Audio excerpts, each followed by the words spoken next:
morning and welcome to Morning Movie News, where today I have a pretty big comic book movie news episode lined up for you.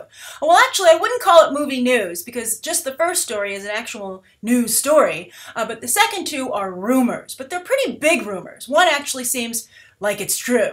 And so it's a very slow week in Hollywood, as it's the week before Labor Day, the last big hurrah of summer. So nothing's really happening. So I thought it would be not only fun and interesting to discuss these rumors, but I think worth our time because they seem pretty potentially real, I guess is the way to say it. And then I have a viewer question which ties in perfectly.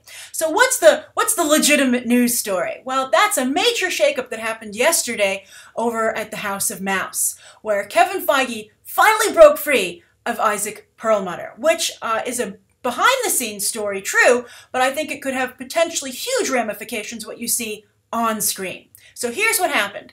In the past, Kevin Feige, for his whole career, has had to report to Isaac Perlmutter, the eccentric billionaire who owns Marvel.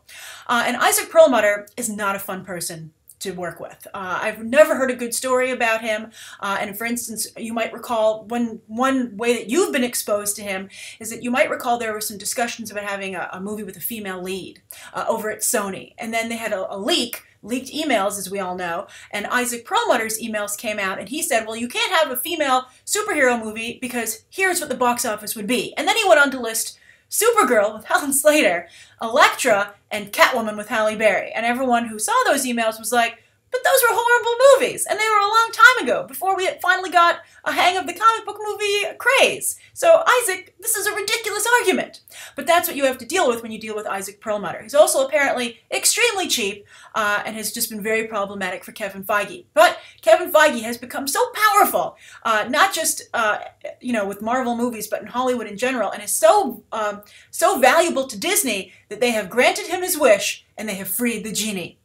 So he is no longer Perlmutter's to control. And he will now report directly to Alan Horn, who runs Disney Pictures. And he actually comes from Warner Brothers. And just on an interesting side note, his daughter is Cody Horn, who tried to give an acting career. She appeared in the first Magic Mike, but things didn't really pan out. Maybe she'll start popping up in some Disney movies. But anyway, Kevin Feige now reports directly to Alan Horn. And I think this is fascinating because to see that Feige wanted to break free like this, perhaps this is where a lot of the problems that we've been discussing with Marvel lately are coming from. Maybe the creative differences with Edgar Wright and Ava DuVernay and Joss Whedon are from Isaac Perlmutter, right?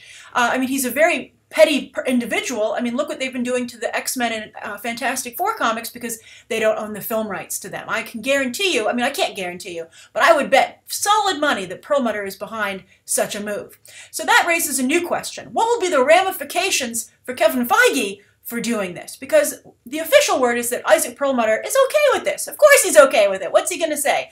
This is what happens when you allow your company to be bought by someone else. They can make these kinds of changes. And so basically, the movie portion of Marvel has been spun out into its own entity that reports just to Alan Horn. But everything else, including the TV shows, that also includes the Netflix shows, and for instance, after Drew Goddard left Daredevil to work on Sinister Six, but that of course fell apart, Isaac Perlmutter is the one who said he ain't never coming back. So that vindictive, personality is still going to be in charge of everything else at Marvel. Now, while the Marvel movies have been spun off, they still all share the same characters. So this is where things get tricky. While Isaac's telling everybody he's okay with this, I wouldn't be surprised if you start seeing the comic book characters on the page who are in the movies not get as much attention as perhaps the ones that are on the small screen, because Isaac controls that element. And also, what will this hurt the crossover between the movies and the television shows, which are supposed to all be part of the same universe? That's where Marvel and DC differ. But will that continue to have the same kind of relationship when the companies are separate? Will Perlmutter still play ball?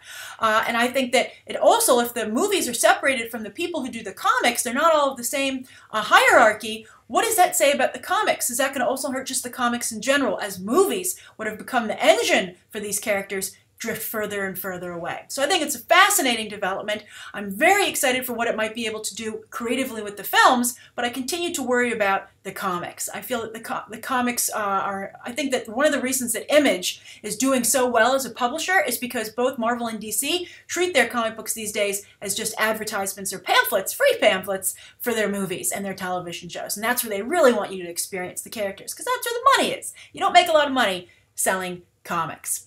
All right, so that's the first story of the day, and I'd be very curious to what you think. Do you think this is a positive development? Do you think it's a negative development? I think it's an overall positive development personally, but with the potential for great negatives. So we'll see. I see a reckoning in Disney's future with Isaac Perlmutter, and they might potentially want to see if they could buy him out. It would cost a lot of money, so I don't know if that's even possible. All right, so anyway, let's move on to our two rumors. The first rumor of the day is something that David, a BTT viewer, I want to make sure I got the name right. This was from David Crownson. And David Crownson sent me a rumor, which sounds just so crazy it might be true because it plays into stuff that's happened before in the MCU. And of course, Captain America has already been shot, Captain America Civil War, so even if this is all coming from Perlmutter, too late, it's in the can. So the rumor that's going around is that, well, what's Spider-Man going to do, right? I mean, they can't have the Iron Spider-Man suit that they had in the Civil War comic because there's no iconic Spider-Man suit yet, right? And also that would probably take up a lot of time. So what would Tony Stark offer Peter Parker, right? What would be the relationship between the two of them? Well, the rumor is that Tony Stark would build Peter Parker's web shooters.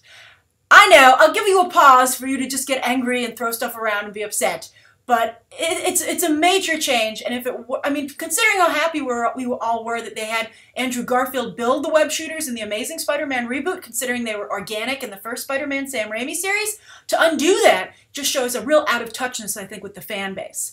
But Tony Stark, they already took, why do I think this is true, even though it's just so horrible? Well, they already took away Ultron from Hank Pym, right? So why not take away the web shooters? And we all know that Robert Downey Jr. is a gimme, gimme, gimme mentality in the MCU, and I'm sure he would love to develop the web shooters. At the very least, maybe give them an upgrade. But I think that Peter Parker is supposed to also be a genius. He can go toe-to-toe with the science bros. He could be a science bro.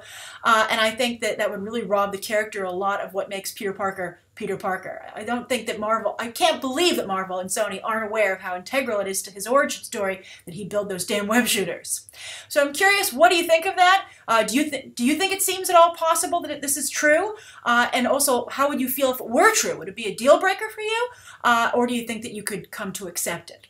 All right, so what's the third rumor? Well, the third rumor, somebody just actually tweeted to me this morning, and that's that Michael Shannon, as this person tweeted out, can't stop talking. Let me see if I have the tweet so I can give that person credit as well. Yes, Jack Kyer. And Jack Kyer said, Michael Shannon just needs to stop talking because he just basically confirmed Doomsday. Somebody asked him about the Flipper comment that he made that we discussed already here on Morning Movie News I'd say maybe a week or so ago. And he clarified saying, I got in a lot of, I shouldn't have said that. Maybe Doomsday will have flippers in the third movie. And then he just kind of he just kept talking and digging himself deeper and deeper in the hole. Being like, I was in a trailer for a movie I didn't even work on. But then he did divulge, even though he said he wasn't supposed to, that he's done voiceover work for the movie. So I think it's very possible. A lot of us assume that he'd be fighting Lex Luthor, but let's be honest, how can Lex Luthor fight Superman and Batman? But I think that they could very much have a situation where Lex Luthor creates Doomsday, and then it takes Superman, Batman, and Wonder Woman to take that thing down, as it did in large part in the comics. It actually took everybody in the comics, but, they haven't introduced the Justice League just yet. I think it's a little early for Doomsday, quite frankly, but I'm open to seeing what they do with it. But Michael Shannon, boy, it just goes to show you how, he's a publicist's worst nightmare. So I'm curious, what do you think? Do you think that's true? What would you do if you were a publicist and you were in charge of Michael Shannon? Do you think he can be controlled? And also, what do you think of bringing Doomsday into this film? I think a lot of people already guessed that Doomsday might show up, but I'm curious as if that makes you happy that it seems to have been confirmed. Now, the viewer question comes from BTT viewer Triz Carter. And Triz says, Hey Grace, I have a question. I watch your videos every day, and a constant theory you mention is the oversaturation of comic book movies in Hollywood. Why is this perceived to be a bad thing? Won't the market define what it wants to see and what it does not? And why can't comic book movies just be considered a genre like horror or rom-coms? Just a thought. Thanks for the time and attention. Hope you answer my question. Excellent question, Triz. We do discuss this a lot, and so I think we should address it outright. Now, as you said, the market will define what it wants to see and what it does not. Exactly! And I think that's where the problem comes in, and that the market is getting ready to define that. And the way they define it is that movies don't do well. Now, we really haven't had that happen quite yet, but you've seen it happen in other areas. horror, for instance, as you mentioned, and also animation. Some movies start to just not do well, and they underperform, and everyone's like, how could that movie underperform? And sometimes it's not only the ad campaign, but just moviegoer fatigue, because while you can certainly have multiple entries in multiple genres, people like to mix it up. So if the only thing that's being offered is, if they're only serving one thing for lunch, eventually, even though you might love that, you just don't want to eat it. You just can't stand to look at it. And so that's a situation that I think that can happen with comic book movies. And animation did get into that situation, and I think that's the best comparison I would make because it's a it covers large demographics. There's a lot of money involved, and in terms of what's made and also what's put into each picture. Horror is very low budget, so if they lose money, they lose money. But you've definitely seen the oversaturation of that market as well. But I think that DreamWorks got hit particularly bad, and so it'll be interesting to see if one studio gets hit particularly bad when this comes to a head, or if everybody shares the pain. But something's going to have to replace it. I think Jurassic World, one of the reasons Jurassic World did so well is that it wasn't a comic book movie. I think people were like, finally, something different and refreshing. And I think that was a part of that movie-less formula for tremendous success. And then also I think video game movies are coming. So there's a very good chance they could either push out comic book movies or compete at the same level and help add to that oversaturation. But I mean, think about it. While you're comic book fans, we can't get enough of this. We buy several comic books each week. I think that your regular moviegoer, your average moviegoer, who you really need to make the big bucks, can maybe only see 1 or 2 of these a month. That's pushing it. And ideally, you want them to see your comic book movie twice. You want that to be both comic book movies they see. You want the double ticket sales. That's how these movies get to $1 billion. People are seeing them multiple times. Or, it's a combination of more people going to see movies that usually don't and multiple viewings. So not only are these movies going to be hurt in the first round of ticket sales, but they might not get that second round that they've been relying on because another comic book movie will swoop in and you'll say, okay, well, I'll wait to watch that. I'll buy it or stream it, or download it, but I'm going to go see this new fresh comic book movie right now. So we'll see. I think 2016 will be a real litmus test because that's just chock full of comic book movies. It has an insane amount of comic book movies in it. And also everybody will be at full strength. So I think that'll be another good way to gauge it. I mean, think about it. You've got not only Batman v Superman, Suicide Squad, you also have Doctor Strange, Captain America Civil War, Deadpool, X-Men Apocalypse, Gambit. It's ridiculous. There's too many of them. And we'll see how they fare. And then, of course, the video game movies are coming with Warcraft and Assassin's Creed. And you have Star Wars Rogue One. We'll see if those non-comic book properties can separate themselves, or if it just gets all into one giant ball of mush. All right, I hope that helps answer your question, Triz. I think we haven't quite gotten there yet to see what the market can take, but I think, as I said again, we will see it soon. All right, thank you everybody for tuning in. That's today's morning movie news, and you please write down below what you think of today's top story, the 2 rumors, that viewer question, anything you'd like to see covered tomorrow, and any questions that you might have. Thanks for watching. Bye.